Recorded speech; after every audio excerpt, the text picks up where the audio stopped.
Hey, this is Rev. Today I have a new door for you. This one is another hipster door, back in hipster door land, and it is a 2 or 3 high seamless glass hipster sissy bar. This one is closed. It puts a single block, one block off the ground. It does take a while. It's not broken. And so you can have like a frame around it like this here, so you can't pass through. And it also opens. Once again, it takes a while. It's not broken.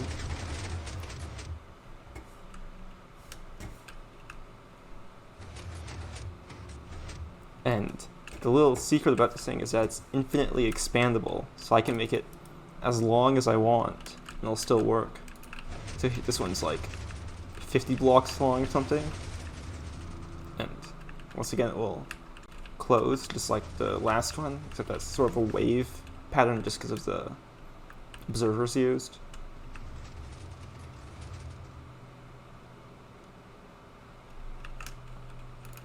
And here's the opening.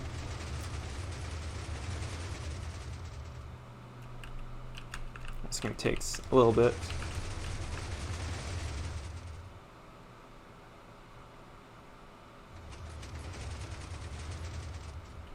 And if you take a look at the redstone, you can probably see why it takes so long, because we have 2 cobweb timers. If it looks like I built this at 3 a.m., that's because it is. It's not the best redstone, but it nevertheless is still functional and is decently compact for what's basically a 2-high seamless glass hipster door. I forgot to mention that this is also my submission for Crafty's TeamSeas challenge. But here in this one, I've removed the floor so you can see it working better. So here's the closing. It's going to use the triple extender to push the glass block above the floor. This is going to retract normally and replace the floor block. This takes a while because it's waiting on a cobweb timer there. And here's opening. It's basically the same thing. Just use the triple to remove the glass block and then put it into storage and replace the floor block. Once again, it's waiting on this cobweb timer here. And that's about it, so let's get to the tutorial. So to build this, you're going to need a 3 wide, 7 long, and 4 high area, and your floor blocks is going to be on the 5th block. We don't count the floor in this one just because it's not needed for the door to function. So we can start with our layout and input. So we need some sticky pistons, a block, and our lever, and a normal piston. So our layout is going to start on this block here, 2 blocks in from the side, and our triple piston extender will be touching the bottom of the our setup. It's going to be a normal triple. We have a normal piston facing this way, and then 2 sticky pistons on top of each other facing the opposite direction like that. We're also going to need 1 immovable block right here and an observer that goes right there. Our input block is going to be 2 blocks to the left of this normal piston, and it's just going to be a lever. Now to power all this stuff, we're going to need quite a few observers. So we're going to have our observers facing sideways like this, so we can build out lines of them in order to make it infinitely expandable. So we're going to have 2 observers facing sideways like this, and have observers on top facing upwards to power the piston and this block here. We're going to have another observer right here, which powers our bottom piston, and 1 more observer here that will power the rest of our rows, except for the first row where it's going to be a dust actually.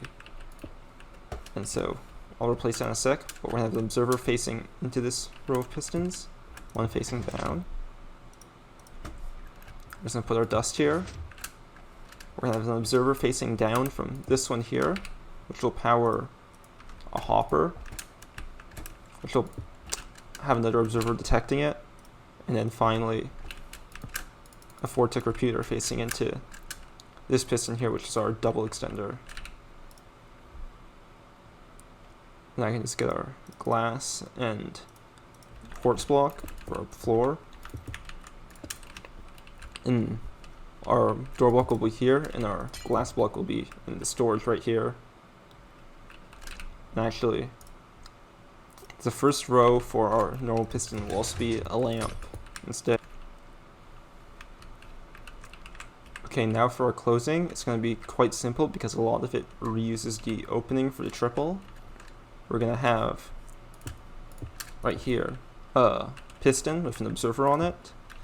We can also just power this, just because when the door is closed, this lever will be powered. Then we'll have a piston here with an observer on it as well. And this will go into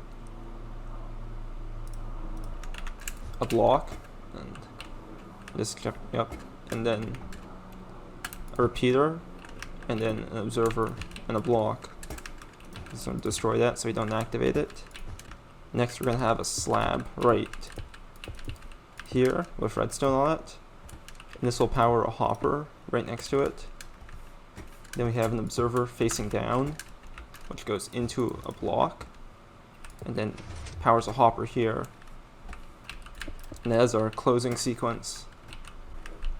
So now we're going to do our triple extender, and this is going to mess up the layout a bit because we're going to place a lot of blocks. So I'm just going to destroy our 2 blocks here. But we're going to have a observer facing down, and then from that 2 observers facing into this hopper here, and a 4-tick repeater on top of that. Then we'll have an observer powering that repeater. And that is most of our triple done. So what we can do is, when I power this, it should do a double extender of the bottom 2 pistons. That puts our piston up here. Then we just need to power it. And then when we update it again, it'll retract it.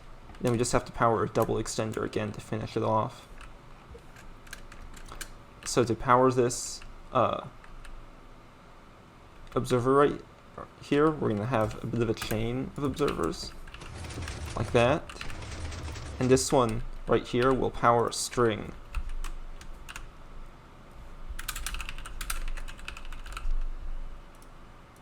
Like that. And this one will be, this string here will be updated by our minecart.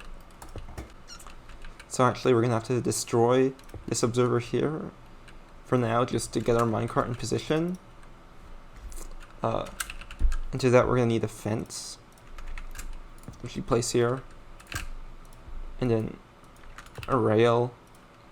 And I like to use minecarts with furnaces just because you can't interact with them. You can't accidentally get in them or anything. And so we're going to push it against that rail and then destroy the rail in those blocks. Then we can take out our fence right there. Now to get our blocks back in position, I'm going to destroy that just for now. We can take our string, put our observer here, and then just push it down into position like that. And then replace our observer here, and also replace our string and our block up here. And again, you can just place our piston here and our cobweb right on top of it like that. So this creates the 2 pulses for our triple that are far enough apart that it works.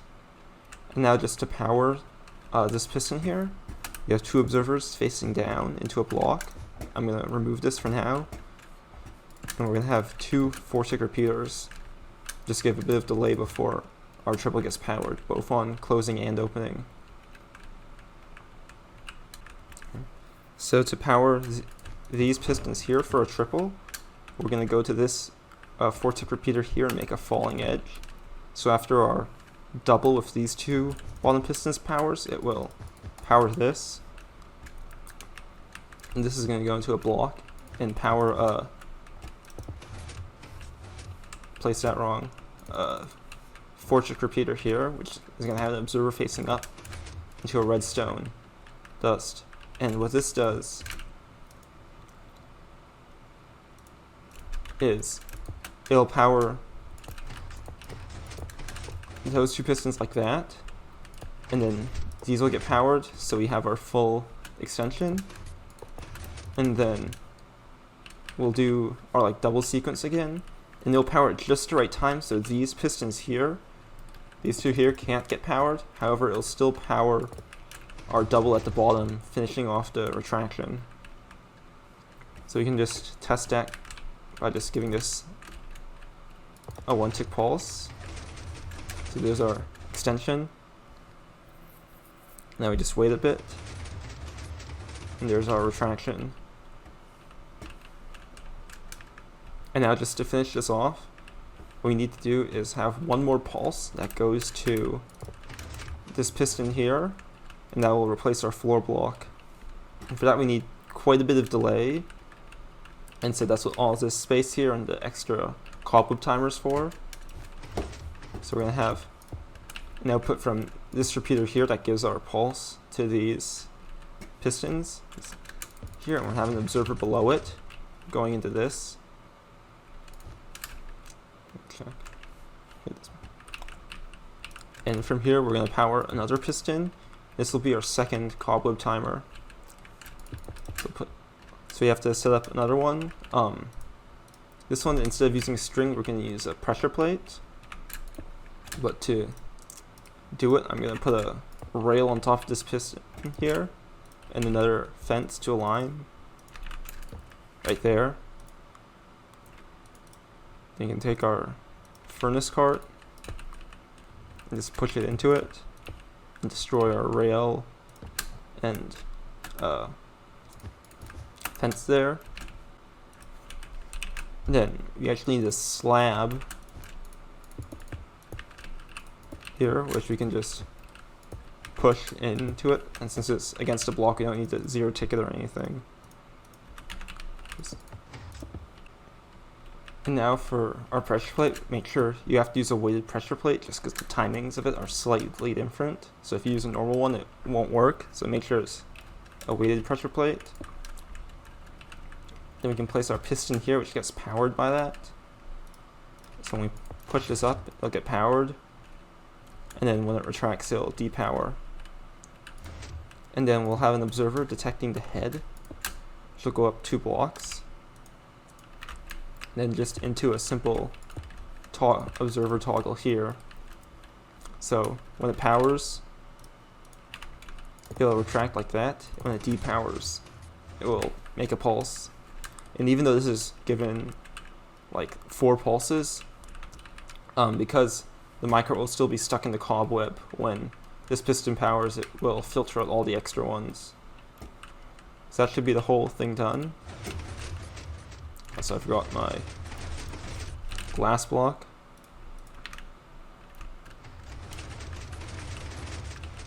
Here, but right now, actually we'll just close it again to reset it. Shouldn't make any difference. So we're gonna have our glass block here, and our floor block right there. And now we should be able to close it. And there's our extension.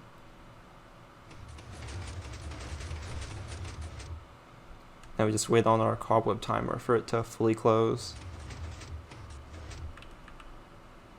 And here's our opening.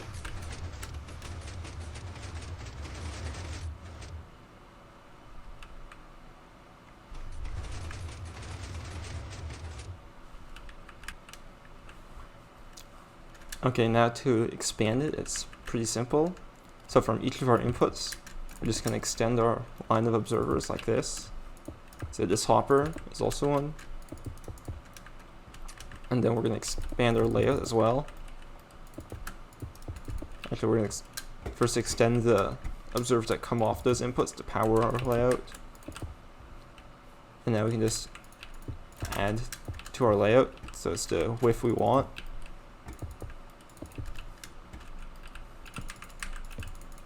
And then once we do that, it should be expanded.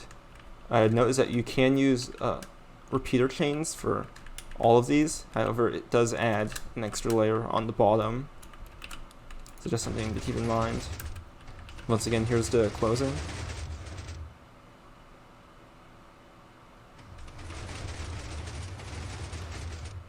You just have to wait for the cobweb timer again. And there's the closing. And here's the opening.